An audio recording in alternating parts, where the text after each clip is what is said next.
रब्बुल आलमीन जल्ल शानु शाह सभिनी के मदीने वाले मीर जी मोहब्बत इश्क अता फरमाए। हुजूर जी मोहब्बत में मदीने वाले आका जे इश्क में शल हयाती जा पसा पूरा थियन। रोज़ महशर मदीने वाले साईं जी ज़ियारत शफाअत इंशाअल्लाह पाड़ो नसीब हुजे। अज़ीज़ान मोहतरम,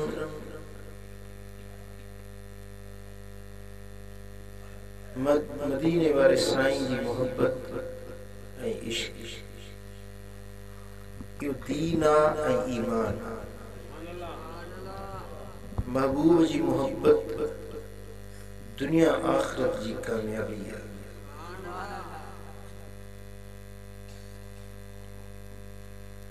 महबूबन जी मोहब्बत जंहिंखे नसीब थी वई उनखे दुनिया आखिरत जो खजानो नसीब थी वई।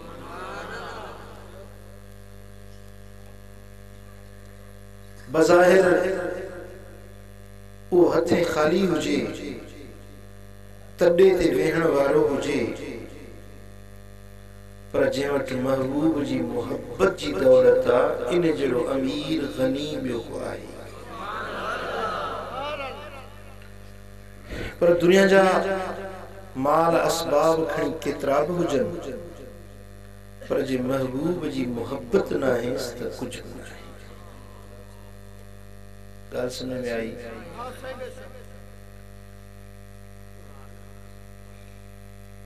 दीन इहो आहे, ईमान इहो आहे, इस्लाम इहो आहे, बल्कि इस्लाम जो रूह इहो आहे। इबादत अल्लाह वटि उहा क़बूल आहे जंहिं इबादत में मदीने वारे मीर जी मोहब्बत समायल हुजे। तकमील इबादत तॾहिं थींदी आहे जॾहिं ज़िक्र हबीब हुजे। अब ॻाल्हि सम्झो, तव्हां नमाज़ पढ़ो, अल्लाह अकबर चई, तकबीर हणी, तकबीर तहरीमा हणी, हथ ॿधी बीहो, क़याम कयो, क़ुरान जी तिलावत कयो, रुकू कयो, सजदा कयो, सब कुछ करे चुको, पर तव्हांजी निमाज़ मुकम्मिल तॾहिं थींदी जॾहिं अदब जा गोॾा भञी हथ पंहिंजे रानुनि जे मथां रखे ऐं निहायत अदब ऐं एहतराम सां चओ, अस्सलामु अलैक अय्युहन नबी। आहे जी? निमाज में कंहिंसां ॻाल्हायो, कंहिंखे सलाम कयो या सलाम जो जवाब ॾियो त निमाज़ ॻाल्हायो थींदी या भॼी पवंदी? तव्हां निमाज़ पिया पढ़ो, ॿाहिरों अचे कंहिं सलाम कयो, अस्सलाम वालेकुम, तव्हां चओ वालेकुम सलाम, निमाज़ बीहंदी या भॼी वेंदी? हाँ, को दोस्त हुजे, को प्यारो हुजे, उहो साम्हूं अची वञे, निमाज़ तव्हां पढ़ो वेठा, चओसि अस्सलाम अलैक, निमाज़ भॼी पवंदी। कंहिंसां मुखातिब थियो त निमाज़ भॼी पवंदी, पर जे मदीने वारे मीर सां मुखातिब थी सलाम अर्ज़ कयो त वञी निमाज़ मुकम्मिल थी। हाणे तव्हांजी निमाज़ मुकम्मिल थींदी, ठही पवंदी। न सिर्फ़ महबूब पर महबूब जे बच्चन खे बि याद, महबूब जी आल खे बि याद। सुनन दार क़ुतनी में हदीस है, हदीस जो किताब है सुनन दार क़ुतनी, उनमें रिवायत अचे थी, मुझे आका फरमायो तो तेसी तई तव्हांजी निमाज़ मुकम्मिल न थींदी जेसी तई आले मोहम्मद ते दुरूद न पढ़ंदा। अल्लाहुम्मा सल्लि अला मुहम्मदिन व अला आले मुहम्मद। जी न सिर्फ आल पर महबूब जा आबाओ अजदाद, महबूब जा डाडा, महबूब जी जेके आल हैं यानी हुजूर जो औलाद जेके क़यामत ताईं थींदा, ये भी आल में शामिल है। समझो था महबूब जा बच्चा हुजूर जा अहले बैत आले मोहम्मद आले रसूल ऐं ॿियो महबूब जी पुश्त ब पुश्त जेके ॾाॾा मुझे आखा। नमाज में इबादत रब जी आ, बंदगी रब जी आ, पर उहा बंदगी तवां जी तेसी ताईं कबूल न पवंदी जेसी ताईं तवां महबूब के भी याद कयो, महबूब जी आल के भी याद कयो, महबूब जे ॾाॾनि के भी याद कयो। अल्लाहुम्मा सल्लि अला मुहम्मदिन व अला आलि मुहम्मद कमा सल्लैत अला इब्राहीम व अला आलि इब्राहीम। इब्राहीम मुझे महबूब जो ॾाॾो आ ऐं आले इब्राहीम मुझे महबूब जो ॾाॾनि को आ। मुझे आका जे पूरे खानवादे के जैसी याद न कंदो तेस ताईं तव्हांजी निमाज़ कबूल ही कोन्हे पवंदी। सुभान अल्लाह। इते तो मियां जी जो वुज़ू ही भरी पवंदो न। हाँ मियां जी चेतो त तव्हां नबी जे शान के खुदा सां था मिलाए छॾियो, हद टपी था वञो। मियां जी खां पुछीस त तूं हद मुक़रर करे ॾे त हद कहिड़ी आहे? हाँ हद मुक़रर करे ॾे त हीअ हद आहे, हिते बीहो हितो अॻिते न टप। हर शइ जी हद थी सघे थी, मदीने वारे मीर जी शान जी का हद ही कान्हे। जॾहिं रब ई का हद न रखी सुम्म दना फतदल्ला, महबूब के करीब कयईं, वेझो कयईं, बुलंद कयईं, कायनात का बुलंद कयईं। केतिरो बुलंद कयईं, केतिरो बुलंद कयईं जो नबीअनि जा सरदार मस्जिद अक्सा में रहिजी विया। मेराज ते साईं वञनि पिया न, नबीअ जेके बशरनि जा सरदार, इंसाननि जा सरदार, पैगंबर सॻोरा मस्जिद अक्सा में रहिजी विया। मदीने वारो साईं मथे नूरनि जा सरदार सिदरा ते रहिजी विया। मदीने वारो मथे आओ साईं फरमाए जिब्रील ते हथ में कीअं थो रुकिजी, कुछ मथे हथ। अर्ज़ कई लौ तनौत अनमिलतन लहतरक्तु, जे आंगुर जेतिरो क़दुरु मथे करीब थियण जी कोशिश कंदुसि त मां अल्लाह जे नूर में सड़ी वेंदुसि। मुझी जुर्रत ना है, मुझी मजाल ना है मथे वञण जी, मुझी मजाल ना है मथे परवाज करण जी। नूरी मलाइकन जो सरदार जिब्रील अमीन सिदरतुल मुंतहा ते रहिजी वियो, पर मदीने वारो मीर मथे। सुम्म दना वो करीब थियो, फतदल्ला वो खूब वेझो थी वियो, वेझो थी वियो, एतिरो वेझो थी वियो, एतिरो करीब थी वियो जो फकान काब कौसैन। जी पाण कीअं थींदी तां ॾिठी आहे? कमान अॻे तीर कमान हूंदी अधु गोल वांगुरु, ठीक है ना, उन में तीर कशे हणबो हो, इने के सरबो कौस। छा सरबो कौस, अधु गोल। यो हिकिड़ो इश्तिहार हुआ माण्हुनि खे सम्झाइण जे लाइ। जीअं को माण्हू कंहिंसां मिलंदो आहे, या त परे खां सलाम कंदो, या त हथ मिलाए मुसाफ़ो कंदो, या अञा वेझो थियो त पोइ छा कंदो, छा कंदो, भाकुर पाईंदो। छा कंदो, भाकुर जेको हूंदो आहे, ॿ भाकुर पाण में मिलंदा आहिनि त उन भाकुर कीअं हूंदी आहे ख़बर कोन? सम्झो बोली मुंहिंजी सम्झो था? हाँ जवाब ॾींदा हलो। हे अधु गोल आहे कन न? हाँ हे भाकुर अधु गोल वांगुरु आहे, हिन खे कौस सरबो आहे। काब कौसैन, जी बकोस पाण में मिलन हे दुनिया वारन के समझाइण जे ला हिकड़ो कुरान इस्तिहारो इस्तेमाल कयो त जी तवा वेझे में वेझो थी विंदा हो तवा जा ब अध गोल बकोस पाण में मिलदा है ब भाकुर पाण में मिलदा है यो तवा जे समझाइण जे ला त मुजो महबूब मुखे इए करीब थी सही बुखारी हदीसा दनल जब्बार रब्बुल इज्जत जब्बार रब्बुल इज्जत करीब थी वियो हत्ता कान मिन रुकाब कौसैन औ अदना ये वेझो थी वियो जे बा अध गोल पाण में मिली विदा है या अन्या वधीक बीच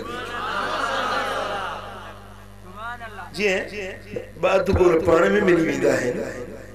जे बा भाकुर पाण में करीब थी विदा है औ अदना या अन्या वेझो पुत्र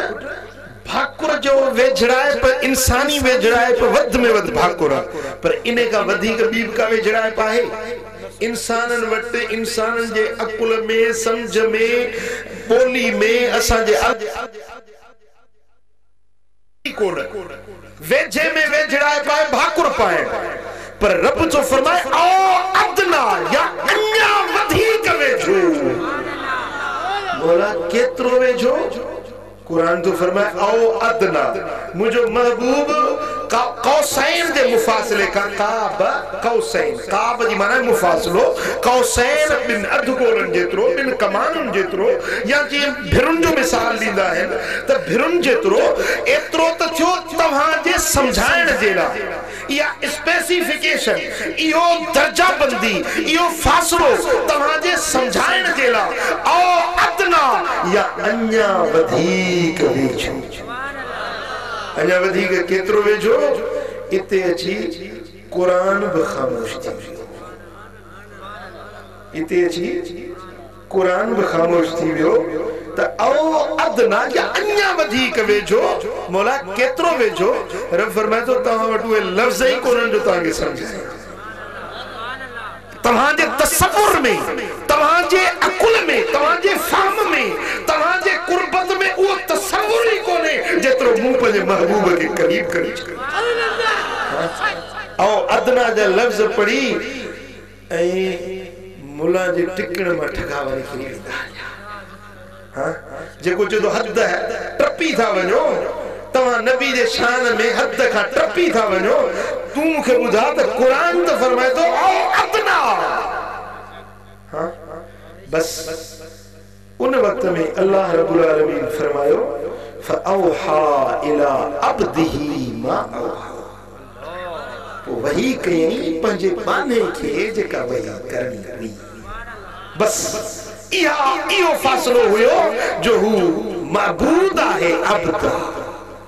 मदीने वाले साईं के खुदा न चेबो माबूद न चेबो ही अब्दा हु माबूदा हु खालिका ही मखलूका हु मालिका ही ममलूका मुस्तफा सुने के खुदा न चेबो खुदा का जुदा न चेबो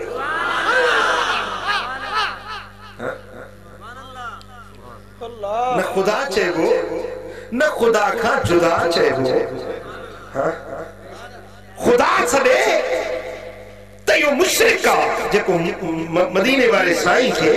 मिठे मोहम्मद करीम सुने के खुदा सदे यो मुशरिका मदीने वालो साईं खुदा ना है पर जेको महबूब के खुदा का जुदा सदे इहो भी गुमराह हुआ हक़ते इहो भी ना है हिदायत इहो भी ना है जेको मुस्तफा के खुदा का जुदा सदी होजे हक़ते उहो जेको चले तो महबूब न तू खुदा ही न खुदा का जुदा ही छाही न खुदा ही न खुदा का जुदा ही छाही पूछो महबूब का तो सही तू छाही अल्लाह महबूब का पूछो तो सोना तू छाही जेको राजदारी नबूवत मदीने वाले साईं के वेझे वेझो केर सैयदना अबू बकर सिद्दीक सब जो रदी अल्लाह ताला अन्हु सरकार फरमायो या अबा बकर लम यारिफनी हकीकतन सिवा रब्बी। ये अबू बकर मुझी हकीकत के या मुखे हकीकतन मुझे रब का सवा ॿियो को सुञाणे ही कोन। हाँ हाँ कौन समझो? हाँ जेको महबूब के वेछे में वेझो राज़दार मा सबल्ला वी सदरी इल्ला व सबत फी सदर अबी बकर। जेकी कुछ अल्लाह ताला मुझे सीने में पलटियो सो अबू बकर जे सीने में मुंह पलटी छॾियो। वो राज़दार नबूवत साईं फरमाइन सा अबू बकर मुझी हकीकत जो रब का सवा बे के पतो ना है। गिरोड़ी जे रूह दाह कई, गिरोड़ी जे रूह बे पुकारियो। छा पुकारी? छा पुकारी? जो सल्लल्लाहु अलैहि या रसूल अल्लाह वसल्लम अलैका या जो सल्लल्लाहु अलैका या रसूल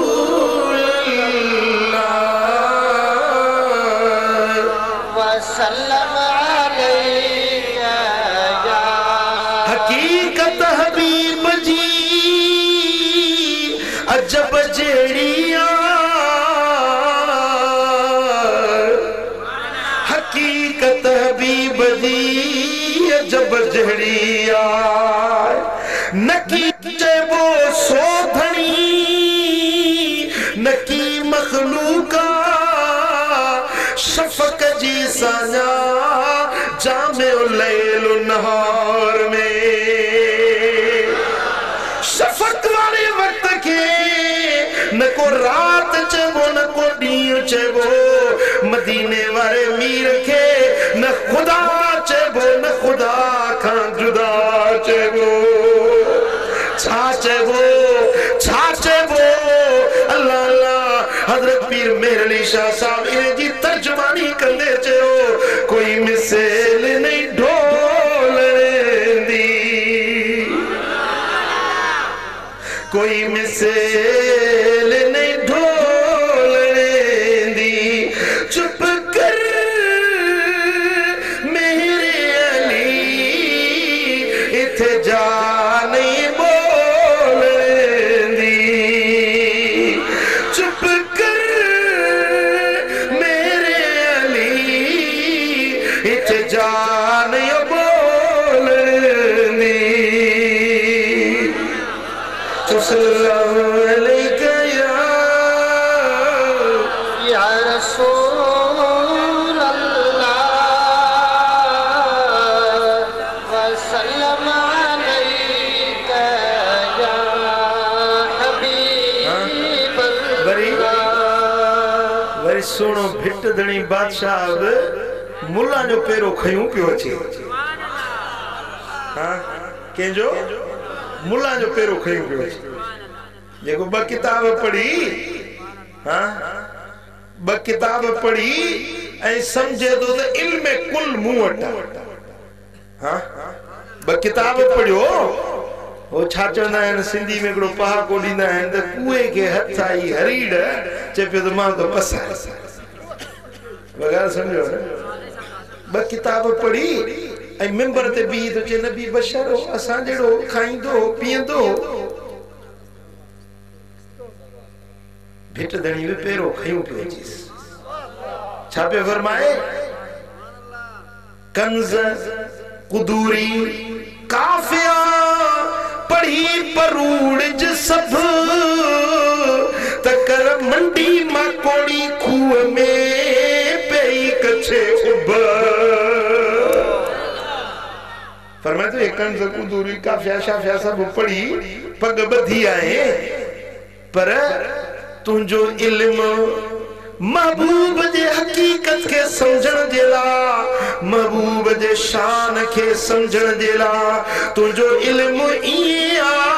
जे मंडी मां कोड़ी खूह में पियल हुजे उहा चए त मां आसमान मां पिया थी।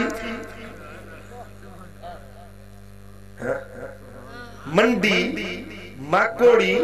साब पया खूह में हां उहा थी चवे त मां आसमान के मापिया थी मापे सगंदी गलायो अथस जुरत मापण जी हां ओ मुल्ला ओ बेअदब जेकी तो है किताब पढ़ी ए महबूब के पान जेड़ो तो सदी तू इने मंडी माकोड़ी जे मिसलाही जेका खूह में पेलो जे सा आसमान जे रिफातुन के वसतुन के कुशाजन के किथे थी वा पैमानों पर मापे सके जी हुआ आजिजा ती तू भी आजिज ही मदीने वाले मीर जे मकाम के तू छा समझी सकदे जो सल्लल्लाहु अलैका या रसूल अल्लाह सल्लम अलैका या हबीब अल्लाह जो सल्लल्लाहु अलैका या रसूल अल्लाह रब शला बेअदबन खां बचाए आमीन चो एकड़ो बेरो गरीब चो आमीन हां या ॾाढी दुखी हवा खुली है हां ॾाढी दुखी हवा खुली है असां जे मातली शहर ओसे पासे में भी सोने से रोजे धणी जी जमायत जा होया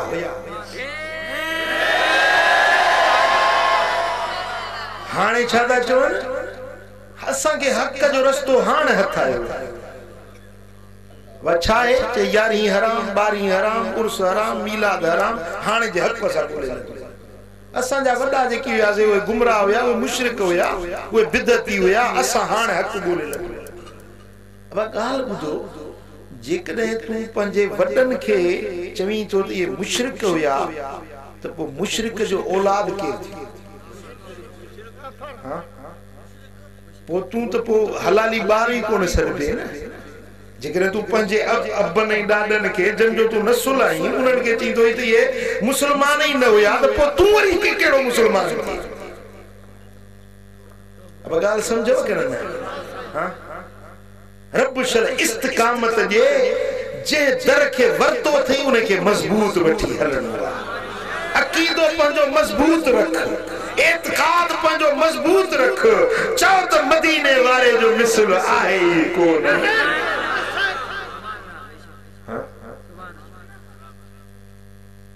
हाने हिन के पंजे इबादत ते नाज़ा मुला के यो बिस्तरो कंध ते हल पुरन किटली बगड तव बगड आए ना तावाडे ते कोन हुंदा हाँ अल्लाह बचाएंगे अल्लाह पनाह में रखंदो पंजे इबादत ते नाज़ तो करे चेतो मां तबलीग कई बस मुझे लाए एकड़ी राय विंड में नमाज 49 करोड़ नमाज सही मक्के में पढ़े तब लख जो सवा जे मदीना मुनव्वरा में पढ़े तो 2 लख जो सवा पर राय विंड में पढ़े 49 करोड़ कैलकुलेशन दो सही मुस्नद अबू याला हदीस जो किताब है मुस्नद अबू याला उन्हें किताब में जिल्द पहियो उनमें मुस्नद सैयदना अबू बकर सिद्दीक में रिवायत है हुजूर अलैहिस्सलातु वस्सलाम बैठा है महबूब जी कचहरी लगी पया सहाबा जो झुरमटा हाय हाय हाय यह महफिल का महफिल है हां मुझो सोनो चोड़ी जो चंद्रा सहाबी सितारा है पर इश्क वारन चो चोड़ी जो चंद्र तो नचो छो त चंद्र जे मुंह ते दागा मुझे मदीने वाले में कोई वो आहे कोन महबूब जलवानुमा है सहाबा जी कचहरी लगी पया गुफ्तगू हले पई तवज्जो समुद्र जी गाला गौर समुद्र जी गाला कचहरी हले पई तो सहाबा किराम अर्ज कयो सही मदीना मुनव्वरा में एकड़ो मानू आ डाढो आबिद आ वडो नेक आ वडी इबादत थो करे पण फरमे कंहिंजी गाल था कयो जैसी फलाणो मानू पण फरमे मां उनके नथो सुञाणा अल्लाह अकबर कबीरा सहाबा उन जा निशानियूं ॾिनियूं पाण पता ॾिना या रसूल अल्लाह हेड़े मुहांडे जो फलाणो नालो अथस तव्हां जे पोयों निमाज़ूं पढ़ंदो आ आबिद आ ज़ाहिद आ सुहारी भी वडी अथस पटको भी ॿधंदो आ पण फरमे मां उनके नथो सुञाणा थोड़ी देर गुजरी तो वो मानू ये सामो साहबन चो या रसूल अल्लाह इहो थो जंहिंजी असां तारीफ़ पे कई न वो इहो मानू हिय जो आयो न त महबूबन जी मजलिस जेका लगी पई हुई सलाम न कई छा सलाम न कई ऐं सिधो हलियो वियो मस्जिद नबवी वही नमाज पढ़ शुरू हुजूर अलैहिस्सलातु वस्सलाम जी है मस्जिद में वञण लगो त महबूबन करीमन फरमाया जन के सदके महबूबन जे क्यों हाजिर थी पाण फरमायो सच बुधाए हियर जडी मल तू आए पे त दिल में या गाल सोचींदो पियो अची न त हे जेकी भी वेठा आहिन इनन में मूं जड़ो आबिद ज़ाहिद ॿियो कोन्हे जी मुखे कसम अल्लाह जी ज़ात जो त मां इए ही सोचींदो पियो अचां त मां हिनन के सलाम कीअं कयां मूं जड़ो आबिद इनन में को आहे ही कोन वेठल केर हुया मुझे सुनो सरदार सुनो अबू बकर सिद्दीक फारूक आजम उस्मान ज़िन्नूरैन मौला अली शेरे जली अलैहिमुर रिदवान सहाबा किराम वेठा हैं ऐं हू खबीस हू पलीत इए पे सोचे त हिनन के मां सलाम कीअं कयां मूं जड़ो आबिद ॿियो को आहे ही कोन्हे बस या गाल ये चयूं ऐं सिद्धो हलियो वियो मस्जिद नबवी शरीफ वही नमाज पढ़ शुरू कई हुजूर अलैहिस्सलातु वस्सलाम फरमाया सहाबी अर्ज कयो लब्बैक या रसूल अल्लाह महबूब असन जो अबू अमर तवा का कुर्बान छा फरमाना पाण फरमाया आहे को जे कोई ने के कत्ल करे अचे आहे को जे कोई ने के उफट मारे अचे हजरत सैयदना सिद्दीक अकबर अर्ज किया या रसूल अल्लाह मुखे मुखे मां इन जो सिर कलम करस पण फरमाए वन हजरत अबू बकर सिद्दीक सुनो जो वियो दिसे त मस्जिद नबवी में क़याम में बीठो आ पर ॾाढो मिठो कुरान पढ़े छा कुरान छा पे पढ़े एड़ो पियो कुरान तजवीद सा तरतील सा मद ऐं जज़र सा सोहणे आवाज में कुरान पढ़े हाणे अबू बकर सिद्दीक सोचियो त मस्जिद नबवी में बीठो आ नमाज जी हालत में कुरान बीठो पढ़े हिन के मारिया त मारिया कीअं अब गाल समझो मुस्नद अबू याला मूं वटि हदीस जो किताब मौजूद आहे जेके शक हूंदो त मां लिखा लिखुसि हां जी साईं हे हमराह नमाज में सैयदना सिद्दीक अकबर सोचे सोचे सोचे मोटी पाण फरमाया अबू बकर जी या रसूल अल्लाह छा कई या रसूल अल्लाह इस मस्जिद में नमाज पे पढ़ी ॾाढो मिठे आवाज में कुरान पे पढ़ी मुचाने के नमाज पढ़ण दौरान कुरान पढ़ण दौरान इनके मारिया मारिया किया मां मोटी पाण फरमाया सहाबी चयो जी या रसूल अल्लाह पण फरमाया केरा जेको ने के कत्ल करे इंदो सैयदना उमर फारूक आजम अर्ज की या रसूल अल्लाह मुखे मोकलियो तो माथो सिर कलम करे अचा पण फरमाया वन हजरत सैयदना उमर फारूक वियो ॾिठई त हमरा सजदे में पर सजदो बि एड़ो सजदो जो मथो ही मथे न खणे डिगे सही हाने हजरत उमर सैयद रज़ी अल्लाह तआला ने सोचियो तो मस्जिद नबवी में सिर सजदे में तस इबादत में इनके मारिया मारिया की मुखों भलो अबू बकर वियो उने भी कोन मारियो अले केड़ी आजमाइश आ केड़ो इम्तिहान आ सोचे सोचे वरी मोटिया वरी क्यों भेरो मुझे आका फरमायो सहाबियो केरा जे कोई ने के कत्ल करे इंदो सैयदना अली शेरे चली फातिह खैबर हैदर करार अर्ज के या रसूल अल्लाह मुखे इजाजत दियो तो मां सिर कलम कनो पर फरमाया अली तू जे तू पोतेस तो तू कतू कनेस हजरत सैयदना अली साईं आया डिठो तो नमाज पढ़ी एक गोली थी नमाज पढ़ी मस्जिद में निकली चुको हो मस्जिद में मौजूद न हो हजरत सैयदना शेर खुदा वापस मोटी आया अर्ज की या रसूल अल्लाह मां विस पर वो मां मौजूद न हुयो पर फरमाया अली जेकॾहिं अॼु इन्हे के अॼु कत्ल कयो हां त क़यामत ताईं मुंहिंजी उम्मत में को फितनो कायम न थिए क़यामत ताईं मुंहिंजी उम्मत में ॿियो को बि फितनो न पैदा थिए हां जे अॼु इन्हे माण्हू खे तव्हां कत्ल कयो हां अज़ीज़ान मोहतरम इहो शख्स फितने जी जड़ हुयो फितने जी पाड़ हुयो महबूबन करीमन उन्हें जे कत्ल जो हुकुम दिनो मस्जिद नबवी शरीफ के दौरान पर अल्लाह जो हर कम में हिकमतूं हैं आजमाइश जो थियणी हुई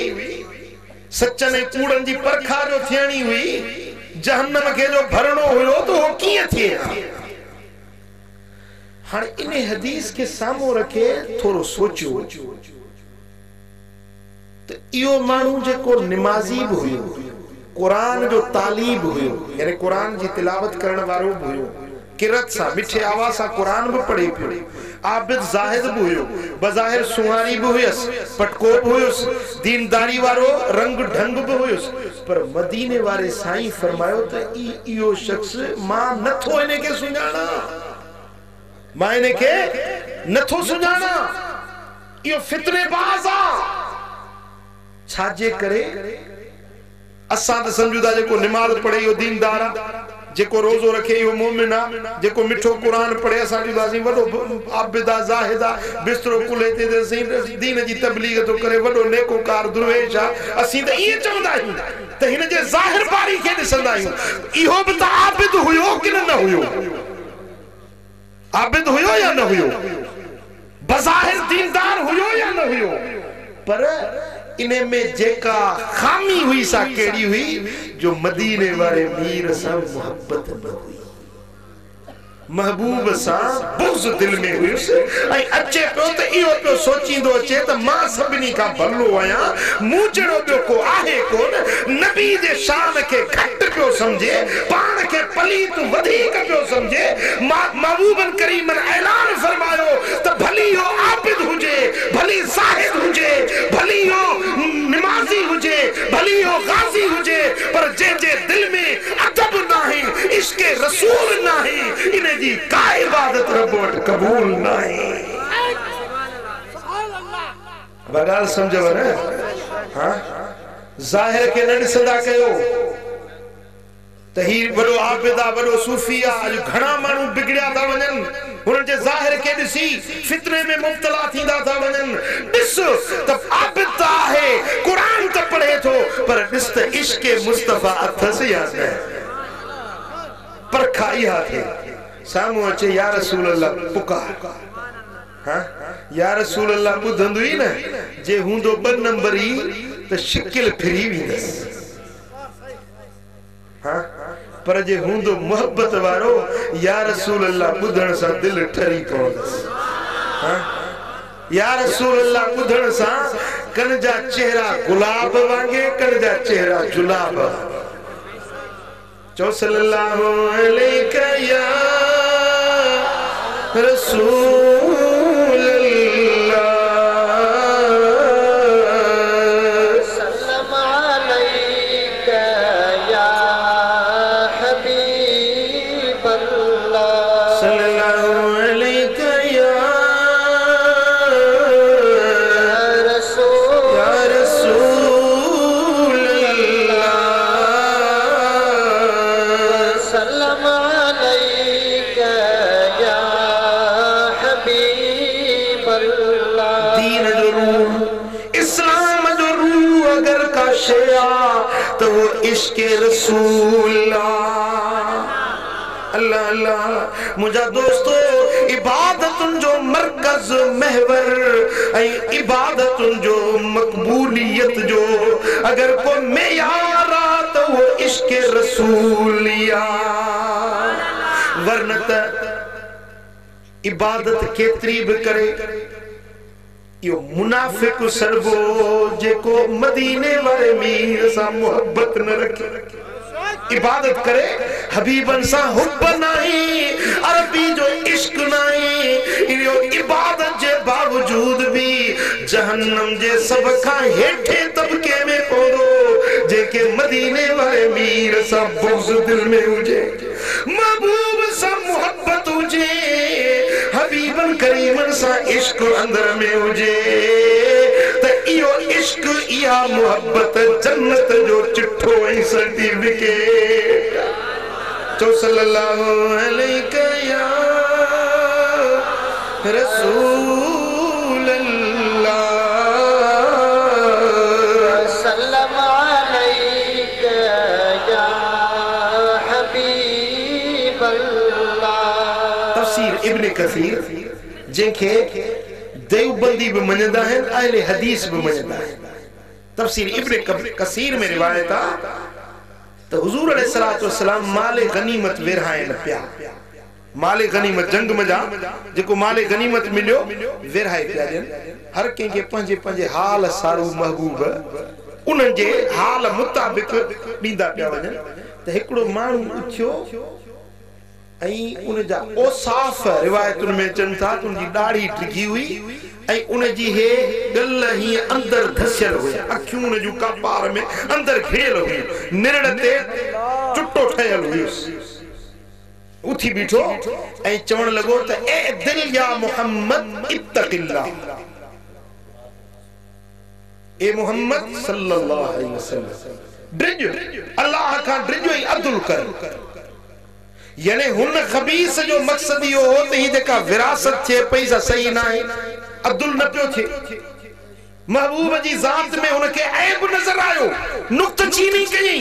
हुन जा ही लफ्ज चवण ऐं सोने उमर आदिल जी तलवार म्यान मां कढ अर्ज की या रसूल अल्लाह मुखे मोकल दियो त इन जो सिर कलम कया ओ पंजी जान जा दुश्मन जे कने मुजो महबूब अदुल न कंदो तब यो दुनिया में केड़ा अदुल करण वालो मुझे सुने उमर अर्ज की या रसूल अल्लाह मुखे मोकल दियो त इन पलीत जो सिर कलम कया पाण फरमाए उमर सब्र कर उमर ही अकेलो नहीं हिन जे पोयों हिन जी जमायत आ ये अकेलो नहीं ये उमर हिन जे पोयों हिन जी गैंग आ लोध समझो सिंधी में हिन जे पोयों हिन जी लोधा ए उमर हिनन जे नमाजुन के दिसंदो तमा पंजे नमाजुन के दिसी शर्मसार थींदो हे एडियूं टिकियूं नमाजुन था पढ़न ए उमर हिनन जे रोजन के दिसी तमा पंजे रोजन ते शर्मसार थींदो ए उमर हिनन जे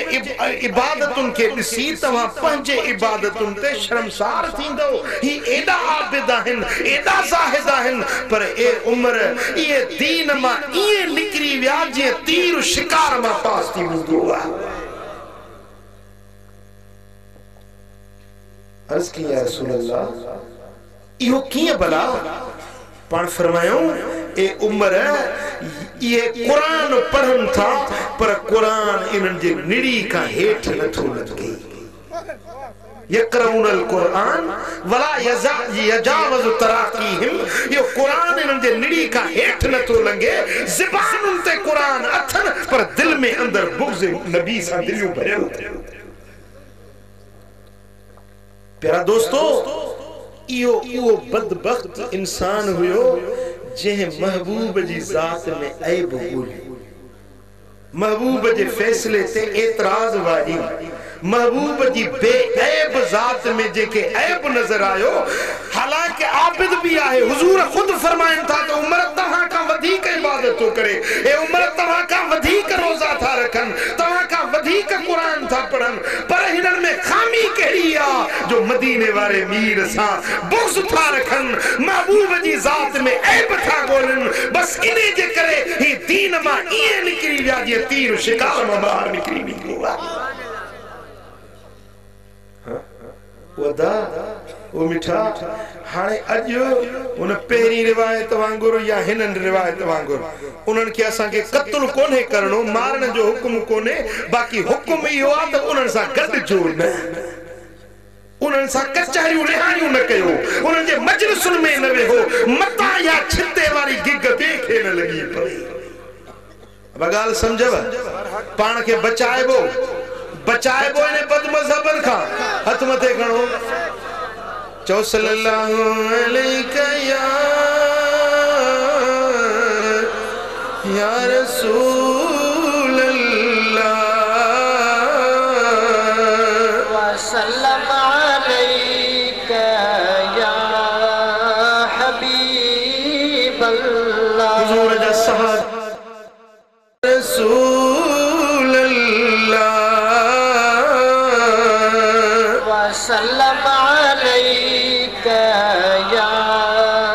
हबीब अल्लाह हुजूर जा सहाबी जेंखे निहारी दे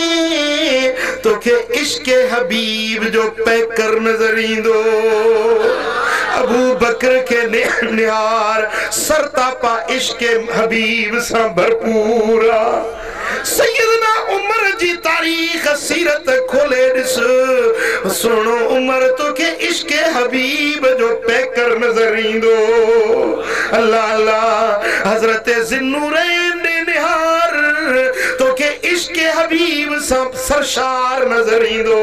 मौला अली के निहार हैदर करार के निहार तो के इश्क हबीब जो पैकर नजर ईंदो अहले बैत अतहार के निहार सहाबा किराम के निहार मुहाजिरीन और अंसार के निहार तो के इश्क जा पैकर नजर ईंदा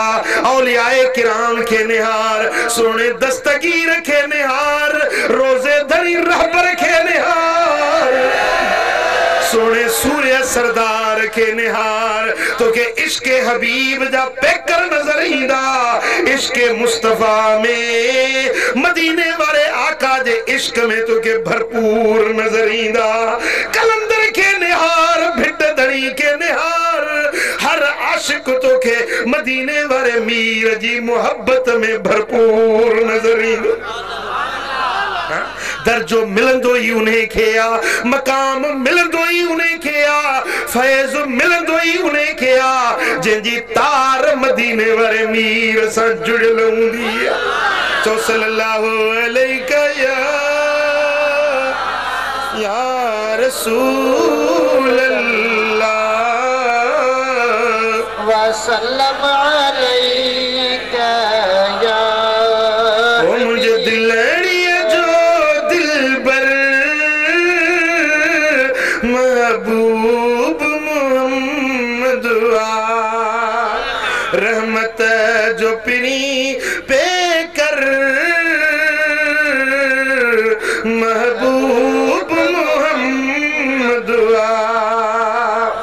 अल्लाह डियण ते वंड हथे हबीब ने जे वो सुनो सखी सरवर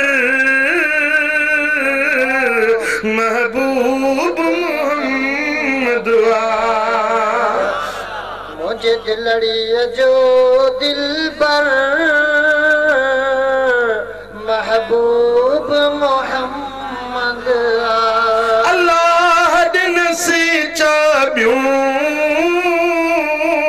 कुल पैज खजानन जो आतैना कल कौसर महबूब मोहम्मद अल्लाह अल्लाह ईमान इहुआ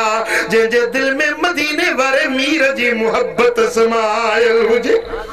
अल्लाह अल्लाह हुजूर जा असहाबी जने वांदा थींदा कमकार का फारग थींदा त हिक बे वट हली वींदा हिक बे के वनी अर्ज कंदा त का मदीने वारे जी गाल करे बुदा सुभान अल्लाह सही मुस्लिम जे अंदर रिवायत दिया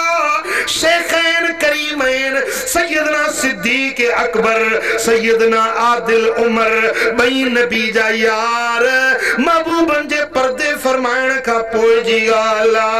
सैयदा उम्मे ऐमन साइण वट अचन था ओ उम्मे ऐमन कदे कदे मंझंद जे वक्त में मुझो महबूब अचे तो वट आरामी थींदा हुया ए उम्मे ऐमन का महबूब जी गालत करे बुधाए ओ बीबी साइण महबूब जो जिनमल तस्करो कयो आ त साइण रोण लगी फजाला यबकियाने बेबुकाएहा साइण भी रोए पई त नबी जा पई खलीफा बे महबूब जे याद में रोन पिया अल्लाह अल्लाह अबू बकर जा घोड़ा ट्रमर पिया सोने उमर जा घोड़ा वहन पिया ओ सुना छोथा रो छाजे करे था घोड़ा गाड़ियो फरमाइन था अज बेआदी रात जो मुके सुणो सरवर याद पियो निंड नेण ने जी फिटी मुखे हो तो हर हर याद पियो अज बेआदी रात जो मुखे सुणो सरवर याद पियो निंड नेण ने जी फिटी मुखे हो तो हर हर याद पियो इश्क बारण बारिया मुतमाग मदीने जा सारिया घोड़ा हिते किया घरिया मुखे घोट गोहर याद पियो तो सल्लल्लाहु अलैहि या रसूल अल्लाह वसल्लम अलैका या हबीब अल्लाह इश्क दी खबर पुछनी तो सुने बिलाल खा पुछी मोहब्बत जी खबर पुछनी तो इश्क बारे बिलाल खा पुछी जेको मक्के जी संगलाख धरती ते गरम गरम पत्थरन जे मथा लेटाइन था मथों गरा गरा पत्थर रखन था ओ बिलाल मुस्तफा जो दीन छडींदे यन फरमाए तो ही ते हिकड़ी जाना लख जानियूं पुनहलता कुर्बान करे छडींदुस मुझा सोना हबीब दुनिया ता पर्दो था फरमाइन जने रफीके आला सा मिलन था जने रोजे अतर में आरामी थन था तो मुझे सुने बिलाल बांग देण बंद करे छड़ी ओ बिलाल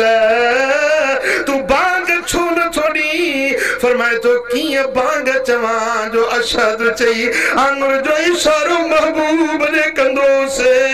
हाने आंगुर जो इशारो काडे कया अल्लाह अल्लाह मदीने जे गलियुन में बिलाल लुड़क हारींदो ते अज बेआदी रात जो मुखे सुणो सरवर याद पियो निंड नेण ने जी फिटी मुखे हो तू हर हर याद पियो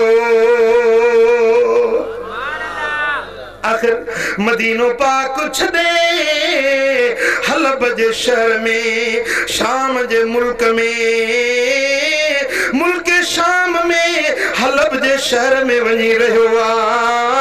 कुछ वक्त गुजरियो तो रात जो ख्वाब में मदीने वाले मीर जो दीदार नसीब थी महबूबन जी ज़ियारत नसीब थी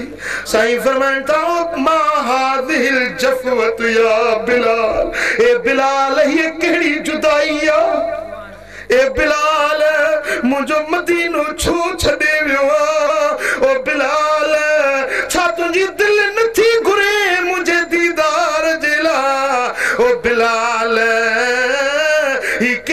जुदाई इख्तियार कई थी जेरी मल यो ख्वाब में हबीब करीम जो दीदार थियो बिलाल रोई उठ्यो घर वारा पुछन था छो था रो फरमान था अज आधी रात जो मुखे हो तो हर हर याद प्यो अज आधी रात जो मुखे सुन सरवर याद प्यो लाला हजरत बिलाल लब्बैक जा नारा हण दो हाजिर आया या रसूल अल्लाह मैं हाजिर आया ये नारा हण दो मदीना मुनव्वरा रे हलियो हलदे जरे मदीने पाक में आशिक बिलाल पोतवा त मदीने पाक में यो हुल पजियो त महबूब जो बांगो बिलाल आयो त नंढड़ा बच्चा पंजे अमड़न का पुछन पिया अम्मा महबूब जो बांगो बिलाल आयो असा जो महबूब भला केडी मलईंदो महबूब जो दीदार केडी मल नसीब थींदो हजरत बिलाल मस्जिद नबवी में अचन था मेराब के ॾिसी मिंबरे पाक के ॾिसी सुने बिलाल जे खुरमा लुड़क वहन पिया मज़ारे अनवर ते अची अर्ज करे तो मुझा सोना हलब मजा घुराई हाने पर्दे में वही वेहो ओ मुझा सोना ही पर्दा हटाए तुझो दीदार कया जो तुझे दीदार जेला दिल बेकरार असा सिर दसौदा कर बैठे असा सिर दसौदा कर बैठे नाल माही तेरे लगियां दिलियां नाल माही तेरे ओ लगियां दिलियां असा इश्क दा कलमा भर बैठे असा सिर दा सौदा कर बैठे जो सल्लल्लाहु अलैहि या रसूल अल्लाह वसल्लम अलैका या हबीब अल्लाह सल्लल्लाहु अलैका या रसूल अल्लाह मदीने जा मानू हजरत बिलाल के चवण लगा ओ बिलाल अजो सके उहा बांग चई बुधा जेका महबूब जे अग्या चवंदो हुए हजरत बिलाल इश्क वारो बिलाल रोई चवे तो अजो बांग किए चवा अज आंगुर जो इशारो केड़े कया मुखे बांग जे लाए नचो अल्लाह अल्लाह सहाबा किराम हसनैन करीमैन के अर्ज कयो त तव्हां बिलाल के हुकुम दियो तव्हां जी फरमाइश बिलाल न मोटाईंदो शहजादा ची चवंदा ओ बिलाल अज उहा बांग चई बुधा जेका असांजे नाने मोहम्मद करीम जे अॻियां बांग चवंदो हुए हज़रत बिलाल शहजादन के चुमियूं ॾेई अर्ज़ करे थो मां तव्हांजी फरमाइश कीअं मोटाया जो मदीने वारो मीर तव्हांखे कुल्हनि ते खणी घुमाईंदो हुयो चो सल्लल्लाहु अलैका या रसूल सल्लम अलैका या हबीब अल्लाह सुभान अल्लाह हजरत बिलाल के मस्जिद नबवी जे छत ते आणन था ओ बिलाल हिन मस्जिद नबवी जे छत ते चढ़ी अज उहा बांग चई बुधा जरिमल हजरत बिलाल मस्जिद नबवी दे छत ते चढ़ियो ऐ इश्क मजाची अल्लाह अकबर ओ मोहब्बत वारी अजान जे ज़बान मजा जेरी मल अजान जो आवाज मदीने जे फिजान में गूंजण लगो त मर्द औरतूं पंजे घरन मजा बाहर निकरी पिया के घरन जे छतुन ते चढ़ी विया नंढड़ा बच्चा रोई रोई पंजे अमड़न के पिया पुछा कर अम्मा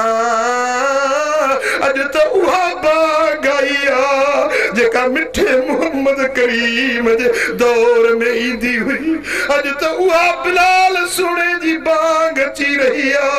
अम्मा महबूब जो बांगो त आयो आ पर महबूब पंजो कदे दीदार कराईंदा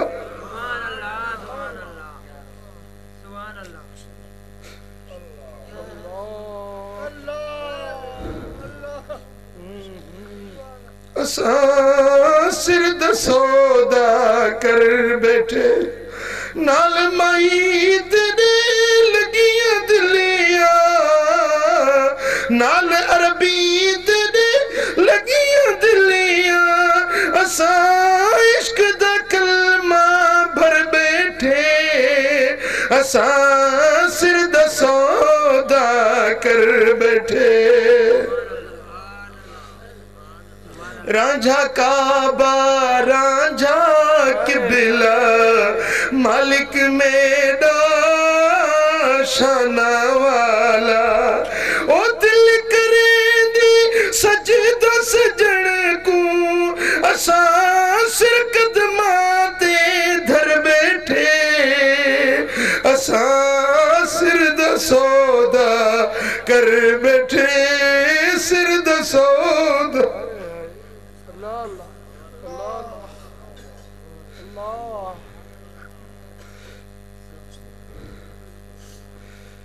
शर मदीना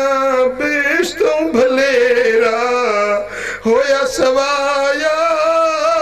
बख्त है मेरा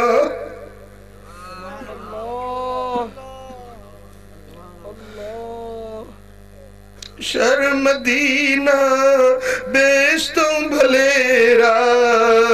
होया सवाया बख्त है मेरा क्या करे सी दोज़ख मैनू क्या करे सी दोज़ख मैनू यार ते तवक्कल कर बैठे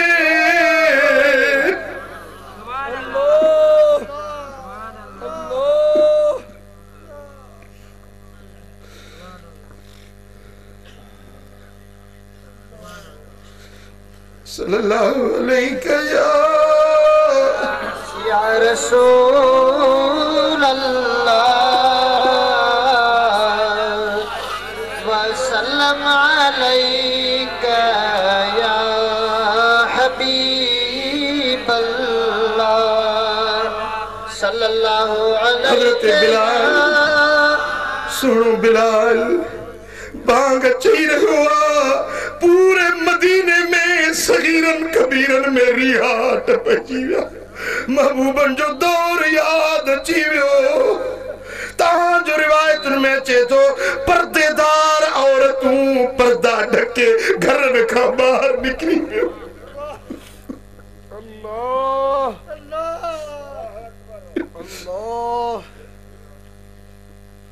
अल्लाह अल्लाह अकबर मदीना मुनव्वरा जे अंदर एकड़ो शोर बपा थी वियो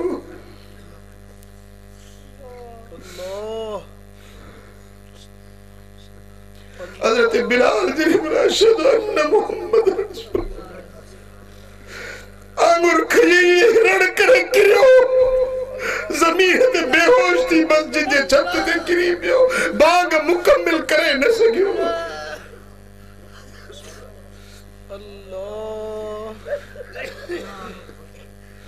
सल्लल्लाहु अलैहि या रसूल अल्लाह वसल्लम अलैका या हबीब अल्लाह मदीने वारन जो रंग निरालो सजी दुनिया जा शहर एक पासे मदीनो एक पासे मदीने जा मानू एक पासे हाफिज साहब जन घणो वक्त मदीना मुनव्वरा में रहा है अजीब गालियों मदीना मुनव्वरा जो बयान कंदा है जे तवा सा पंजे औलाद ते करे कावड़ जी पवंदा आयूं तो तवा कावड़ में चोंदा निकुर मुझे घर मा ये चोंदा आयो अबा निकुर मुझे घर मा पर मदीने जा मानू जने पंजे बच्चन ते कावड़ बाहन तो खबर तो उन्हनि केड़ी धमकी दींदा है चोंदा रो इजलिस इन द जद्दिल हसन वल हुसैन अल्लाह पंजे बच्चन के चोंदा त निकुर वज हसन हुसैन जे नाने वट वनी वे केडी न प्यारी धमकी आ केडा न सोना लफ्ज है केडो न प्यार भरियो लफ्ज है तो वज हसन हुसैन जे नाने वट वनी वे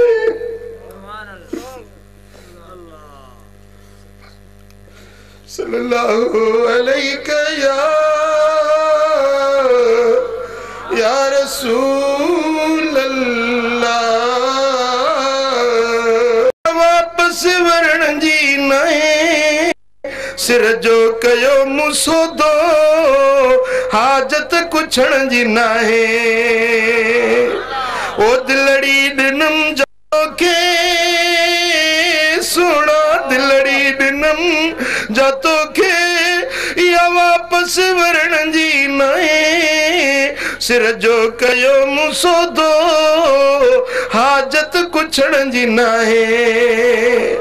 सवे दुनिया में सोना बेहद हुस्न वारा पर तो सा मजाल के सिर्फ में बिहण जी नाहे तो सा मजाल के सिर्फ में बिहण जी नाहे सिर जो कयो मुसोदो हाजत कुछण जी नाहे हो बुद्धि मौत मुझे जो मिठड़ा जल्दी वरण संदी कज बुद्धि मौत मुझे जो मिठड़ा जल्दी वरण संदी कज तोरी बिये के मोकल मुझे लाशे लटण जी नाहे अल्लाह अल्लाह ही सुनो बिलाला ओडे निहार हजरत सैयदना मुसअब इब्ने उमैर के केतिरियूं न अज़ियतूं ऐं तकलीफ़ूं ॾिनियूं थियूं वञनि पियूं पर मुंहिंजे दिल भर जे दीन ते काइमा दाइमा सूर सिर ते सहे पियो तकलीफ़ूं सिर ते वसाए पियो पर हबीबन जो दर न पियो छॾे हाँ अल्लाह अल्लाह हजरत खब्बाब बिन अर्त रज़ियल्लाहु तआला अन्हु सैयदना फारूक आज़म जो दौरे खिलाफत हजरत फारूक आज़म जे सामू वेठो आ हजरत उमर सोनो पुछेस तो ओ खब्बाब तो दीन जे लाए छा दुख ॾिठा हुया तो दीन जरे कलमो पढ़ी मुसलमान थे दीन कबूल कई तो छा दुख ॾिठा हुया ओडी मल हजरत खब्बाब पंजे पुठाड़न ता कमीस हटाई तो ओ उमर इस्लाम जी तारीख मुझी पुठी ते लिखी पई जेरी मल पुठी तो कपड़ो हटाई तो पूरी पुठी बाहर में सड़ल हुई जिस्म जलियो पियो फरमाई ते ही छा है खबाब ही छा माजरा है जे उमर जने न मु कलमो पढ़ियो मुखे परंदड़ टांडन जे मथा काफर सुमारे छडींदा हुया ओ खबाब मुस्तफा जो दर छडींदे या न पोवे मुजी चर्बी पघर जंदी हुई खल सड़दी हुई टांडा उजामी विंदा मां चंदो सिर वजे जान वजे पर मुस्तफा जो दर न छडींदुस वदा ओ मिठा महबूब सा मोहब्बत रखी तो रखे ॾेखार यार जो दर एड़ो वठ जो दुनिया एक पासे थी वने हबीबन जे दर जी गुलामी छडनी ना हां अल्हम्दुलिल्लाह तू उनन हुर्रन जो औलाद ही जेके सोने सूर्य सरदार जा हुर्र हुया हां वा हुरन जी तारीख निहार त पंजे मुर्शिद सा केतरा सच्चा हुया, पंजे नबी सुहणे सा केतरा सच्चा हुया। केडियूं आज़माइशूं आयूं लोढ़न जूं, केडियूं अज़ियतूं सठूं, पर जानियूं कुर्बान करे ॾेखारियूं, मुस्तफ़ा करीम जे दर जी गुलामी न छॾियूं। हाँ, तू उन्हनि सच्चन मुरीदन जो औलाद आहीं त सच्चो मुरीद थी ॾेखार, मुस्तफ़ा सोने जे सुन्नत ते अमल करे ॾेखार, महबूब जे शरीयत ऐं सुन्नत जी ताबेदारी करे ॾेखार। निमाज़ 5 वक्त पढ़, शरीयत जी ताबेदारी कर, उथण वेहण खाइण पीअण महबूब जे तरीक़े वारो बनाए। ओ मुंहिंजा पिरी प्यारा, मुंहिंजे आका जी सुन्नत ते हलंदे तुंहिंजा 2 जहान रब मोचारा करे छॾींदो। हाँ, दुनिया जो केड़ो भरवसो आदा, दुनिया फानी आ, अज आयूं सुभाणे हुंदासीं कोन। ही दुनिया फना जो मकान, अज सुभाणे हितों हलण वारा आयूं। ओ मुंहिंजा मिठा, वक्त न विञा, जिंदगी बर्बाद न कर,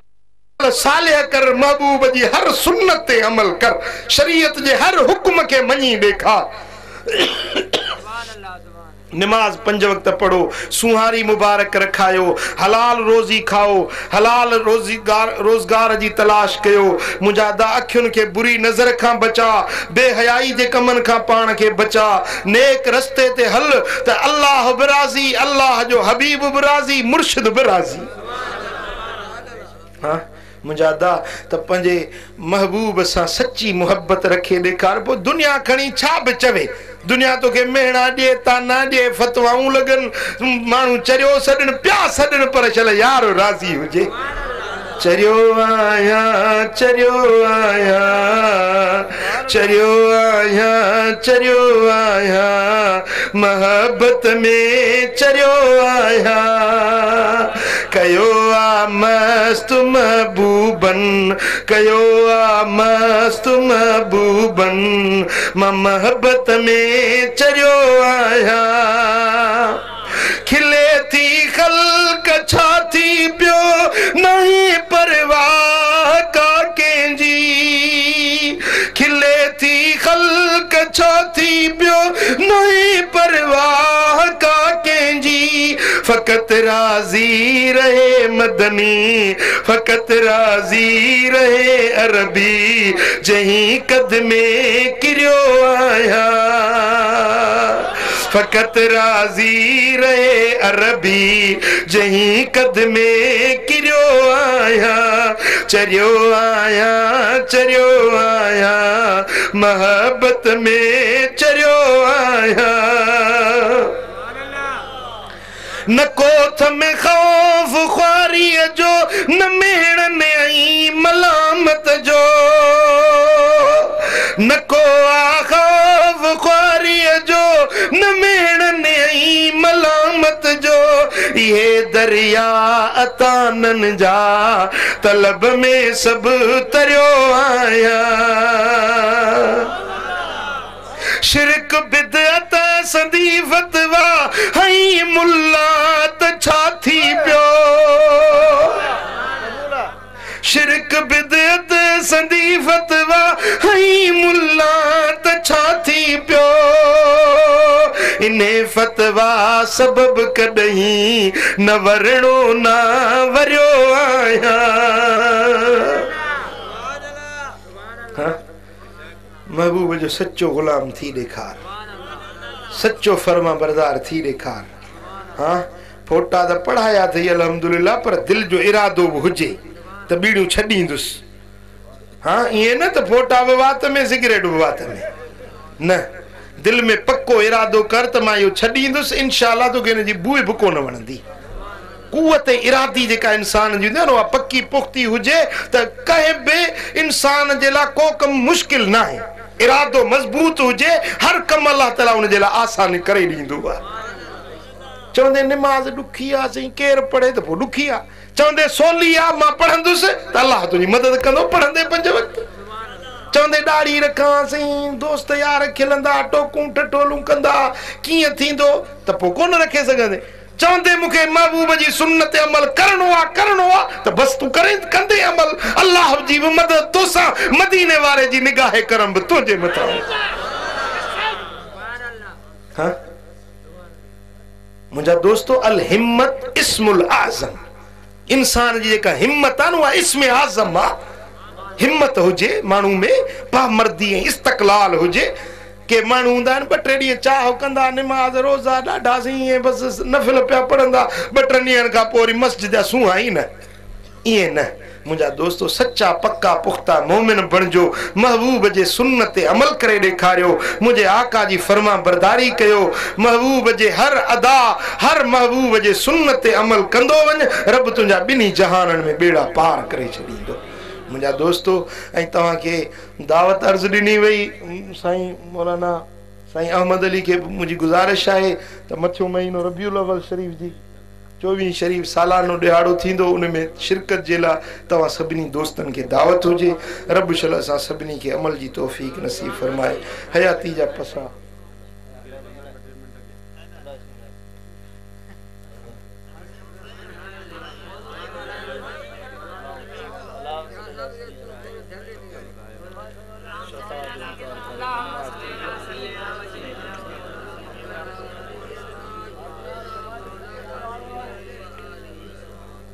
एक पूछे तो अगर को फतवा दिए तो हुजूर सल्लल्लाहु अलैहि वसल्लम क़यामत में मुसलमान ते शफाअत न कंदो उन्हें जे पुछा नमाज थींदो या न महबूबन जी शफाअत बरहका महबूबन करीमन फरमायो त इन शफाअती हक़्क़ुन फमन लम युमिन बिहा फलैस लहा अहलुन मुंहिंजी शफाअत बरहका जेको उन खे नथो मञे उहो उन जो हक़दार बि न आहे जेको चए थो शफाअत न थींदी उहो शफाअत जो हक़दार बि न आहे जेको चए थो त शफाअत थींदी उहो उन जो हक़दार आहे सम्झो था हाणे जेको महबूब जे शफाअत जो मुनकिर आहे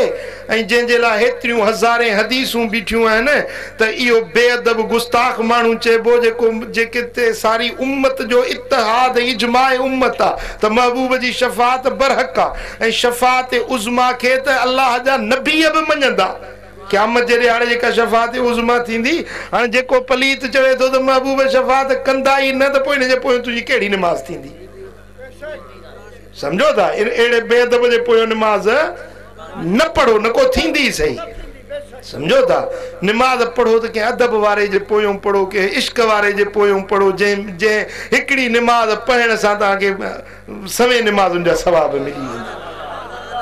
समझो था मुझे आका सोने सरदार जे सुन्नत ते अमल कयो महबूब जे रस्ते ॾेखारियल वाट ते हलंदो मुंहिंजा दोस्तो मन अताअनी दखलल जन्नह व मन असानी फ़क़द अबा मुझे आका फरमायो जे मुंहिंजी सुन्नत जी ताबेदारी कई जन्नती जवान थव जे मुंहिंजी बेफ़रमानी कई सरकश माण्हू आहे इहो बेफ़रमान आहे इहो जन्नत में पैर न रखी सघंदो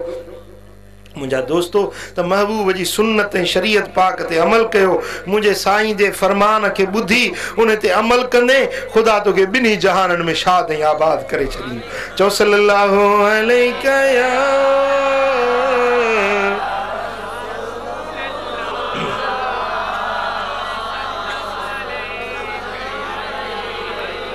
सल्लल्लाहु अलैका या रसूल अल्लाह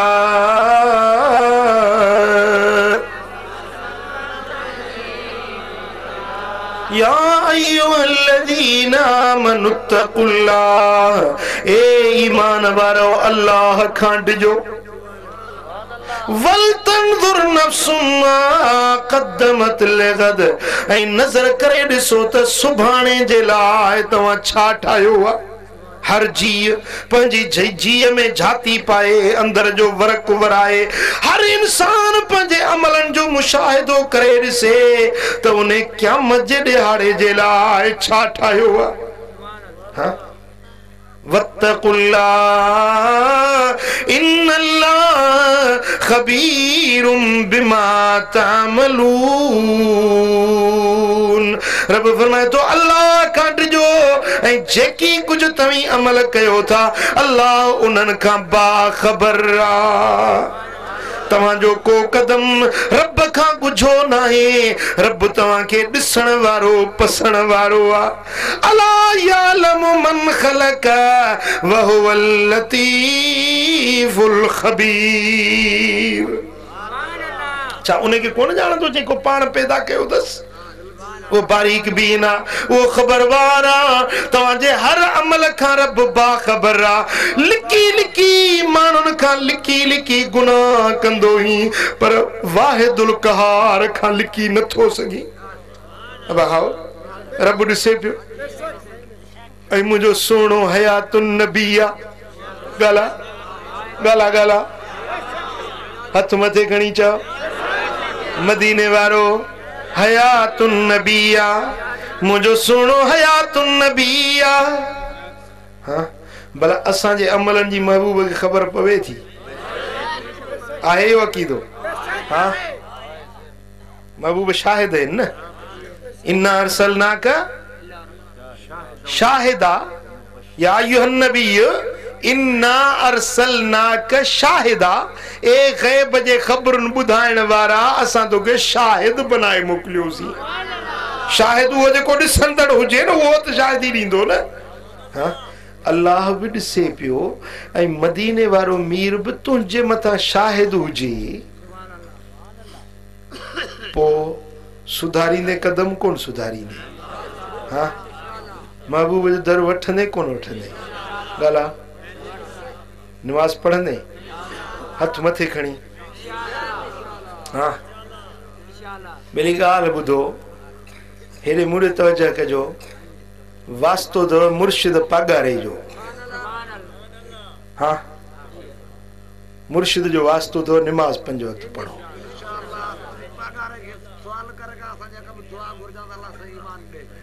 ईमान आहे अल्हम्दुलिल्लाह ईमान आहे रुगे हिम्मत कर तू हिम्मत कर रुगे हाँ ईमान गंजा पर रुगे हिम्मत जो संदरो बद इंशाअल्लाह ताला दुआऊं मुर्शिदन जो थींदई बेड़ा पार थी वेंदा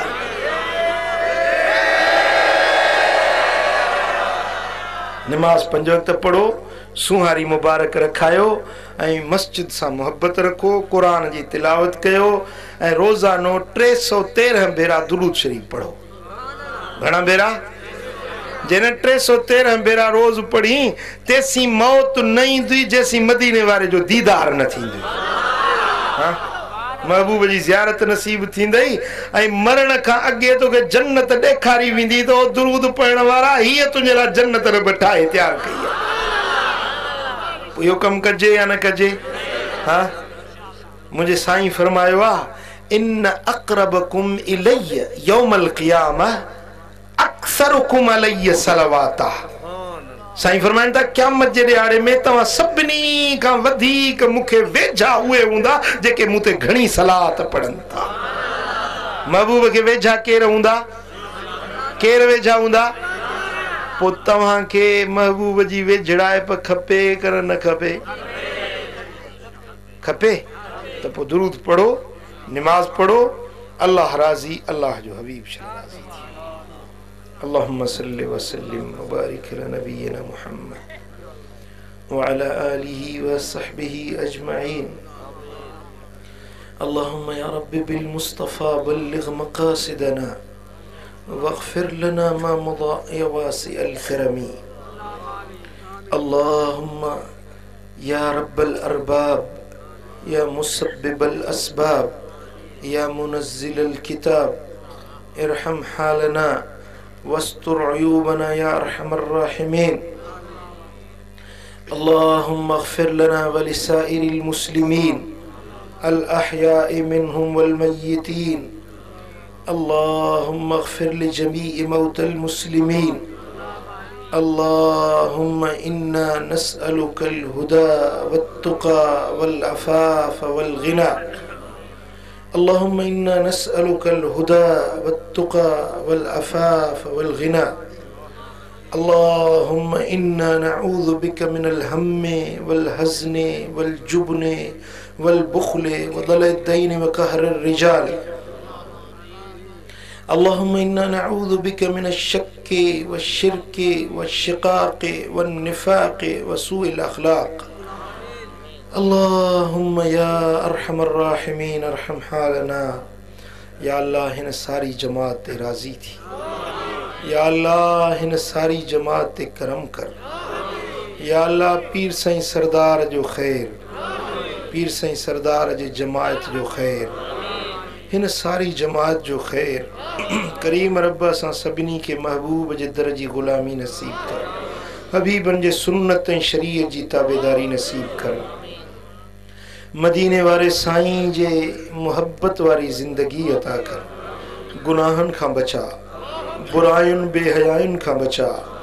या अल्लाह असां खां उहे कम करा जिन में तू राज़ी, तुझो हबीब राज़ी हुजे। मौलाए करीम असांजा हथड़ा ख़ाली न मोटा। मुंहिंजा रब करीम असांजा हथड़ा ख़ाली न मोटा। मुंहिंजा मालिक मेहरबान असांजे हीणे हाल ते रहमो करम फरमा। असां सभिनी के मदीना मुनव्वरा जी हाज़री नसीब कर। हबीबन जे दर जी इश्क ऐं अदब सां हाज़री नसीब कर। मुंहिंजा मालिक मेहरबान कर्ज़ वारनि जा कर्ज़ लाहे, बीमारनि खे शिफ़ाए कामिला नसीब कर। दर्दमंदनि जा दर्द दूर कर। साइलनि जा सुवाल पूरा कर। मुश्किल ज़दनि जूं मुश्किलातूं माफ़ कर। हाजतमंदनि जूं हाजतूं रवा कर। जेकी रोज़गार जे तंगी में हुन जी तंगियूं दूर कर। रिज़्क़ में ग़ैबी रहमतूं बरकतूं कुशादगियूं अता फरमा। रे औलादनि खे साले औलाद अता कर। औलाद वारनि जे औलादनि खे फर्मा बरदार अखियुनि ठार बना। असांजे औलाद खे सालिह बना, फर्मा बरदार बना। असांजे औलाद खे क़ुरान जो हाफ़िज़, दीन जो आलिम बना। मुंहिंजा रब करीम असांजे घराणे खे, महबूब जे हर उम्मती जे घराणे खे क़ुरान ऐं सुन्नत सां माला माल फरमा। करीम रब पंहिंजे महबूब जो वास्तो थई, सुहिणे सरदार जे सदके, मदनी ताजदार जे सदके, मिठे महबूब जो वास्तो थई। मुंहिंजा मालिक करीम असांजा हथड़ा ख़ाली न मोटा। मुंहिंजा मौला तोखे तुंहिंजे महबूब जो वास्तो था विझूं। जे ॻाल्हियूं ॿुधियूंसीं उन्हनि ते अमल जी तौफ़ीक़ ॾे। बेनिमाज़िन खे निमाज़ी बना, तालिहन के सालिह बना। बद अक़ीदन बद मज़हबन खां बचा। मुंहिंजा मौला महबूब जे इश्क मोहब्बत वारी ज़िंदगी अता कर। इन्नल्लाह व मलाइकतहू युसल्लूना अलन नबी या अय्युहल्लज़ीना आमनू सल्लू अलैहि व सल्लिमू तस्लीमा। अल्लाहुम्मा सल्लि व सल्लिम व बारिक अला नबिय्यिना मुहम्मदिन व आलिहि व सहबिहि।